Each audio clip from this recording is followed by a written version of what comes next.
This video is a few tips for beginning sewers.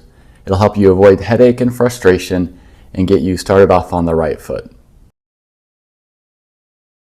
Before you start sewing, always make sure that the presser foot is down. Before you start sewing, it's wise to either hold down your thread tails with your finger or to plunge the needle into the fabric before you start sewing. Doing so will help you eliminate the risk of having thread tangle up on the underside of your fabric.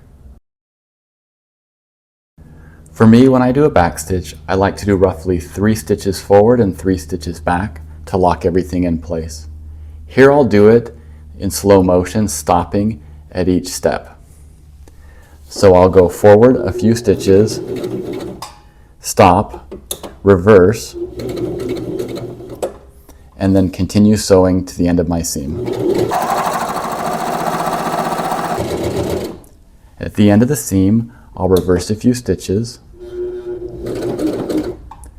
and then sew back to the edge of the seam again. At which point I can remove my material. A backstitch prevents a seam from pulling apart. You can see with this backstitch that it's not going anywhere. You'll also notice it's a little bit darker because there's extra stitching of thread at the beginning and the end. Without a backstitch, there's risk of the seam pulling apart. When you've reached the end of a seam and you're done sewing, turn the hand wheel so that the take-up lever is at the top of its stroke and the needle is starting to go back down. At that point, you're able to remove the fabric.